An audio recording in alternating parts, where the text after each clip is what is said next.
So very good morning. आज अपन इस lecture में बात करने वाले हैं पीबीआर 322 आखिरकार क्या होता है। ये एक तरह का क्या है, प्लाज्मिड है। इसको किसके रूप में यूज करते हैं अपन? वेक्टर के रूप में यूज करते हैं। वेक्टर मतलब वाहक। वाहक वेक्टर को क्या बोलते हैं? वाहक। मान लीजिए अपन को एक जगह से दूसरी जगह पे जाना है तो अपन किस चीज का यूज करते हैं? बाइक हो गई, ट्रेन हो गई, बस हो गई। इन सबके एक जगह से दूसरी जगह पहुंचते ना, तो ठीक इसी जगह जो बस है, जो बाइक है, वो एक तरह का क्या होता है? वेक्टर होता है, वाहक होता है, जो अपन को एक जगह से क्या लेके जाता है? दूसरी जगह लेके जाता है। इसी तरीके से अपन को यदि किसी एक जीन को दूसरे मतलब किसी एक एनिमल के जीन को किसी दूसरे एनिमल के जीन में अपन को आगे ले जाना हो, पहुंचाना हो उसके अंदर, तो उसके लिए भी अपन को एक गाड़ी की, एक व्हीकल की जरूरत पड़ेगी। उस व्हीकल के रूप में, उस गाड़ी के रूप में अपन किसका यूज करते हैं? पीबीआर 322 वेक्टर को यूज करते हैं। तो डिटेल के अपन इसको पढ़ते हैं कि आखिरकार पीबीआर 322 क्या होता है। देखिए, पीबीआर 322 की बात करें तो ये एक तरह का क्या होता है? प्लाज्मिड होता है। ये एक तरह का क्या है? प्लाज्मिड है पीबीआर 322, जो कि किस किस चीज से इसको आइसोलेट किया गया है। तो याद रखिएगा कि जो पीबीआर 322 है, इसको क्या किया जाता है? आइसोलेट किया जाता है। मतलब ये एक तरह का क्या होता है? आर्टिफिशियल प्लाज्मिड है। एक तरह का क्या है? ये आर्टिफिशियल प्लाज्मिड है, जिसको आइसोलेट किया गया है किससे? ई कोलाई से। किससे आइसोलेट किया गया है? ई कोलाई से। क्योंकि जो ई कोलाई होता है, अब सबसे पहले अपन थोड़ा सा प्लाज्मिड के बारे में देखते हैं कि आखिरकार ये प्लाज्मिड है क्या। तो प्लाज्मिड होता है एक तरह का extra chromosomal double circular DNA होता है। मतलब जो ई कोलाई रहता है ना, ई कोलाई के अंदर एक तो क्या होता है? खुद का डीएनए प्रेजेंट होता है। एक तो क्या होता है? खुद का डीएनए प्रेजेंट होता है।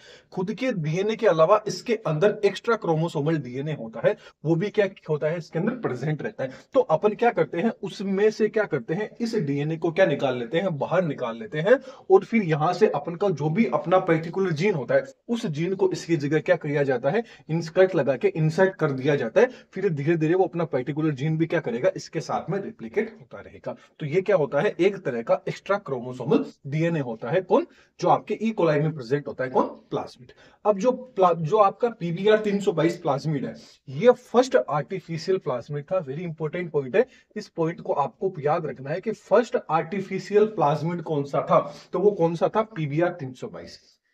अब एक्चुअल में इस पीबीआर 322 का मतलब क्या है?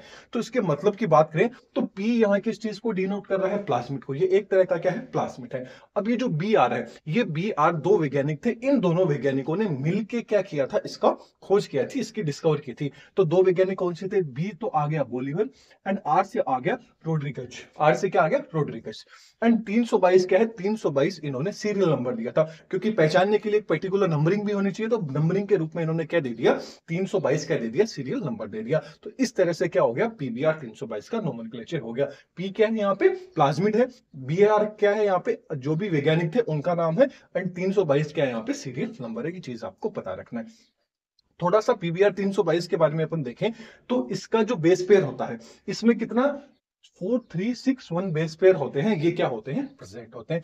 इसके मोलिकुलर वेट की बात करें तो इसका मोलिकुलर वेट कितना होता है? 2.83 इंटू 10 की पावर कितनी? 6 डाल्टन क्या होता है? इसका मोलिकुलर वेट होता है। ये तो अपन ने इसका बेसिक देख लिया। अब इसकी अपन कुछ खासियत देखते हैं कि आखिरकार इसकी खासियत क्या होती है। अब आप लोगों के पास में एक क्वेश्चन है कि क्वेश्चन ये आपको कमेंट बॉक्स में बताना है कि जो वेक्टर रहता है, इस वेक्टर का क्या यूज होता है, कि वेक्टर की क्या क्या प्रॉपर्टीज होनी चाहिए। चीज अपन पहले बात कर चुके हैं, लेकिन आप मेरे को बताइए कि जो एक पर्टिकुलर फिक्स जो वेक्टर होता है, उस वेक्टर की प्रॉपर्टीज क्या क्या होनी चाहिए। आप कमेंट दीजिए, और इसका जो वीडियो लिंक है वो भी मैं आपको डिस्क्रिप्शन में दे दूंगा, वहां से आप वो भी देख लीजिएगा। तो अपन सबसे पहले वेक्टर की इसकी बात करें पीबीआर 322 की, तो ये क्या होता है? पीबीआर 322 का एक तरह का डायग्राम होता है। तो इसके अंदर क्या होता है? एक तो ओआरआई साइट होती है, जिसको क्या बोला जाता है? ओरिजिन ऑफ रेप्लिकेशन साइट बोला जाता है।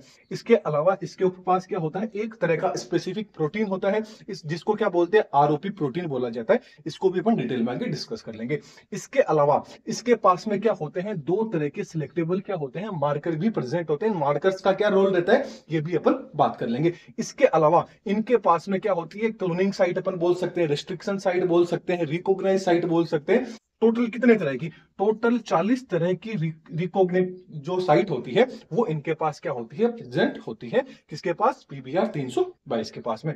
अब देखिए, जो 40 रेस्ट्रिक्शन जो साइट होगी, ये सारी की सारी अलग अलग होती है। देखिए, जितनी भी साइट्स हैं, ये सब के सब देख लीजिए, सारे के सारे नाम क्या है, अलग है, सेम नहीं होती। अब सेम क्यों नहीं होती है? सपोज कीजिए कि यहाँ पे भी BAMH फर्स्ट है, यहाँ पे भी BMAH फर्स्ट होता, तो क्या होता, जो एंडोन्यूक्लियस होता वो दोनों जगह पे क्या लगा देता, कट लगा देता, दोनों जगह से कट लगा देता।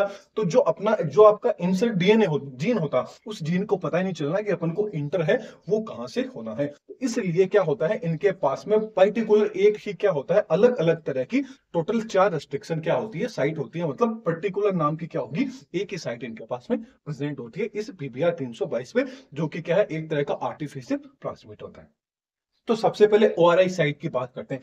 ORI नाम से ही पता चल रहा है, ओरिजिन ऑफ रेप्लिकेशन, मतलब इस साइट पे क्या होगा, देखिए यहां से लेके यहां तक की जो आपकी साइट होगी वो कौन सी होगी, ORI साइट होगी, ओरिजिन ऑफ रेप्लिकेशन। यहीं पे इसी साइट पे क्या होगा, आपका ओरिजिन ऑफ रेप्लिकेशन होगा। इस चीज को आपको क्या रखना है, याद रखना है। अब जो ओरिजिन ऑफ रेप्लिकेशन होगा, ORI साइट के जस्ट पास में, जस्ट नियर बाय क्या प्रेजेंट होता है, ROP प्रेजेंट होता है। ROP क्या है, एक तरह का प्रोटीन होता है। अब ये जो प्रोटीन, ये एक तरह का जो प्रोटीन है, इसकी फुल फॉर्म की यदि बात करें तो रेप्लिकेशन कंट्रोलिंग प्रोटीन, नाम से ही पता चल रहा है इसका नाम क्या होता है, रेप्लिकेशन कंट्रोलिंग प्रोटीन। मतलब ये प्रोटीन एक तरह का ऐसा प्रोटीन है जो क्या करता है, रेप्लिकेशन को कंट्रोल करने का काम करता है। अब देखिए ORI साइट है, इसका काम क्या है, किसी चीज को रेप्लिकेट करने का, लेकिन उस चीज को, अब देखिए कोई इंसान यदि कोई काम कर रहा है तो उसको रोकने के लिए भी कमांड होती है। अब आपने अपने फोन को चार्जिंग में लगा दिया, अब फोन तो चार्ज होता रहेगा, लेकिन लास्ट में अपन को बंद तो करना ही पड़ेगा उसको। तो वो जो बंद करने का काम रहेगा, वो बंद करने का काम किसका रहता है, ROP प्रोटीन का रहता है। तो ROP प्रोटीन क्या करती है कि जो रेप्लिकेशन साइट रहती है उसको स्टॉप करने का, उसको रेस्ट्रिकेट करने का काम किसका होता है, ROP प्रोटीन का होता है। तो ROP प्रोटीन का फंक्शन क्या होता है, रेस्ट्रिक्टेड कॉपी नंबर या रेप्लिकेशन की कॉपी, जो DNA की जो भी अपन जीन की कॉपी बना रहे हैं उस कॉपी को स्टॉप करना, या जो रेप्लिकेशन हो रहा है उस रेप्लिकेशन को बंद करने का काम किसका होता है, इस ROP प्रोटीन का होता है। यहाँ पे क्या होता है, उसी ये क्या होती है, आपकी ओरिजिन ऑफ रेप्लिकेशन साइट होती है। अब बात करते हैं क्लोनिंग साइट, रिस्ट्रिक्शन साइट या रिकॉग्निशन साइट की बात करें, तो ये यहां से अपन क्या करेंगे, जो आपका पर्टिकुलर जीन होगा उस जीन को क्या किया जाता है, यहां से क्या किया जाता है, डिसाइड किया जाता है, यहां से उसकी एंट्री मारी जाती है। तो मान लीजिए अपन ने, जो अपन बात करते हैं कि टोटल कितनी तरह की थी, अपन ने बात की थी 40 तरह की, उस 40 में अपन एक ले लेते हैं कि अपना जो पर्टिकुलर जीन था, उस जीन ने, एंडोन्यूक्लियस एंजाइम ने यहाँ पे क्या लगा दिया, कट लगा दिया, अपना पर्टिकुलर जीन था वो जीन क्या हो गया, यहाँ पे इंटर हो गया। पर्टिकुलर जीन को अपन ने क्या कर दिया, इस साइड से एंटर करवा दिया। यहाँ पे अपन ने क्या करा दिया, अपने जीन को क्या करवा दिया, यहाँ पे कट लगाया, और यहाँ अपन ने क्या कर दिया, पर्टिकुलर जीन को क्या करवा दिया, इंसर्ट करवा दिया, डिसाइड करवा दिया, जो भी अपना डिजाइन DNA था। अब उसको, तो इसकी टोटल कितनी होती है, 40 तरह की पूरे के पूरे PBR 322 पे हो सकती है। जरूरी नहीं है कि यहीं से होगा, यहां से हो सकता है, यहां से हो सकता है, होगा सिंगल ही साइड से। तो यहाँ पे क्या हो गया, कट लगा, और कट लगे अपना डिजाइड DNA था, उसको क्या कर दिया अपन ने, यहाँ से इंसर्ट करा दिया। अब ये दोनों के दोनों क्या होते हैं, याद करना, ये हमेशा जो सिलेक्टेबल मार्कर होगा यहीं से क्या लगेगा, कट लगेगा। अब सिलेक्टेबल मार्कर में दो तरह के सिलेक्टेबल मार्कर होते हैं, कौन कौन से होते हैं, दो तरह के सिलेक्टेबल मार्कर है, एक तो आ गया टेट्रासाइक्लिन, एक आ गया एम्पिसिलिन। एक तो आ गया टेट्रासिलिन, सॉरी, एक तो आ गया टेट्रासिलिन, एक आ गया एम्पिसिलिन। अब जो मान लीजिए कि अपन सपोज कर लेते हैं एक तरह से कि जो जो आपका जीन था, वो जीन कहां से एंटर मारा, उस DNA कहां पे एंटर हो गया, जो टेट्रासाइक्लिन वाला जो ना टेट्रासिलिन था, टेट्रासिलिन वाली साइड से क्या हो गया, वो एंटर हो गया। जरूरी नहीं कि यहीं से होगा, एम्पिसिलिन से भी हो सकता है। तो अपन ले लेते हैं कि टेट्रासिलिन वाली साइड से क्या करा दिया, अपन ने उसको इंटर करा दिया। अब अपन को पता कैसे चलेगा सिलेक्टेबल मार्कर का काम क्या रहेगा। अब सिलेक्टेबल मार्कर का रहेगा, अपन को तो अभी तो अपन ने यहाँ पे देख लिया कि भाई अपना जो पर्टिकुलर DNA था, जीन था, वो क्या हो गया, यहाँ पे जाके ऐड हो गया, लेकिन अपन को एक्चुअल में पता नहीं है। तो इसके लिए क्या किया जाता है, मान लीजिए ये एक होस्ट सेल थी, ये दो होस्ट सेल थी, इन दोनों के अंदर अपन ने क्या कराया कि अपन ने क्या किया, इसके अंदर कट लगाया, कट लगा के अपन ने अपना डिजाइर्ड DNA क्या किया था, एंटर किया था। लेकिन अपन को पता कैसे चलेगा कि आखिरकार जीन है वो अपना इंटर हुआ है या नहीं हुआ है। तो इसके लिए क्या किया जाएगा, मान लीजिए यहां पे सपोज कीजिए कि यहां ये तो फर्स्ट केस था, ये क्या था, सेकंड वाला केस था। मान लीजिए इस साइड से क्या हो गया, आपका जो DNA था इस केस के अंदर क्या हो चुका है, इंसर्ट हो चुका है, लेकिन अपन को अभी तक पता नहीं है। तो ये किस साइड में इंटर हुआ था, PET वाले साइड से, मतलब जो आपका टेट्रासिलिन था यहाँ पे क्या हो चुका है, ऐड हो चुका है। तो इस वाले सॉल्यूशन को अब इन दोनों के इसमें हो चुका है, इसमें नहीं हो चुका है। अब मान लीजिए इस पूरे के पूरे जो सॉल्यूशन था, इसको पूरे के पूरी जो होस्ट सेल थी, इस होस्ट सेल को अपन एक सॉल्यूशन के अंदर डाल देते हैं। वो सॉल्यूशन कौन सा ले लीजिए, दोनों के दोनों ले लीजिए। टेट्रासिलिन वाला सॉल्यूशन ले लीजिए एंड एम्पीसिलिन वाला सॉल्यूशन ले लीजिए। इन दोनों के अंदर क्या किया अपन ने, इसको अंदर डाल दिया। अब जैसे ही डाला तो देखिए क्या होगा, ये यहां पे अपन ने किस किस पे किया था, टेट्रासिलिन वाले पे किया था।